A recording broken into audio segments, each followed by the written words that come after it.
Advocate Gadadhar Sahu, ସମ୍ପାଦକ criminal courts bar association. ଆଜି ଆମେ ଓଥ୍ ନେଇଛୁ କ୍ରିମିନାଲ କୋର୍ଟସ୍ ବାର୍ ଗୋଟେ ହେଉଛି ପରିବାର।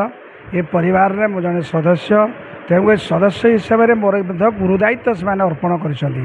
ଏ ଗୁରୁ ଦାୟିତ୍ୱକୁ ସୁଚାରୁ ରୂପେ ତୁଲାଇବା ପାଇଁ ମୁଁ ପ୍ରାଣପଣେ ଉଦ୍ୟମ କରିବି। ତେଣୁ ଏକ ବର୍ଷ ଭିତରେ, ଆମର ନିର୍ବାଚନର ଏକ ବର୍ଷ ଭିତରେ ମୁଁ ଯେଉଁ ପ୍ରତିଶ୍ରୁତି ଦେଇଛି ମୋର ବରିଷ୍ଠ ଏବଂ କନିଷ୍ଠ ଏବଂ ଜୁନିୟର ଭାଇ ଓ ଭଉଣୀମାନଙ୍କ ପାଇଁ, ନିଶ୍ଚିତ ତାହାକୁ ଅକ୍ଷରେ ଅକ୍ଷରେ ପାଳନ କରିବି। ମୁଁ ଆଶା କରୁଛି ଯେ ଜୁନିୟର ଭାଇମାନଙ୍କର ଯେଉଁ ଆଶା ଆକାଂକ୍ଷା ଥିଲା ଯେ ସେ ୱାଇଫାଇ ହେବ ଏବଂ ଏଜୁକେସନ୍ କ୍ଲାସ୍ କରାଯିବ, ସିମ୍ପୋଜିୟମ୍ କରାଯିବ, ବୁଟକୁଟ୍ କରାଯିବ ଏବଂ ସେମାନଙ୍କ ପାଇଁ ଏକାଡେମିକ୍ ପ୍ରତିଷ୍ଠା କରାଯିବ ଏବଂ ଆମର ଏଜି ମହାଶୟ ଏବଂ ଷ୍ଟେଟ୍ ବାର୍ କାଉନସିଲ୍ର ଚେୟାରମ୍ୟାନ୍ ସେ ମଧ୍ୟ କହିଦେଇଗଲେ ଯେ ୟଙ୍ଗ ଯୁବକମାନଙ୍କ ପାଇଁ ଲୟର୍ସ ଏକାଡେମିକ୍ ହେବ। ତେଣୁ ଆମେ ମଧ୍ୟ ସ୍ୱାଗତ କରୁଛୁ ଏବଂ ଆମେ ମଧ୍ୟ ତାକୁ ସହଯୋଗ କରିବୁ ବୋଲି ଚିନ୍ତା କରିଛୁ।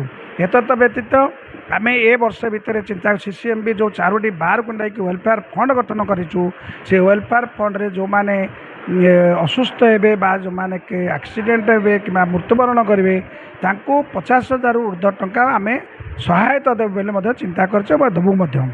ଏହା ବ୍ୟତୀତ ଆମ ବାର୍ କିଛି କାମ ବାକି ରହିଅଛି ଯେଉଁଟାକୁ ଆମେ ପୂରଣ କରିବା ପାଇଁ ସେମାନଙ୍କୁ ଆମକୁ ଗୁରୁ ଦାୟିତ୍ୱ ଦେଇଛନ୍ତି। ତେଣୁ ମୁଁ ଭାବୁଛି ଏ ବର୍ଷ ଭିତରେ ଆମ ସମସ୍ତ କର୍ମକର୍ତ୍ତାଙ୍କ ସହିତ ମିଳିତ ସହଯୋଗ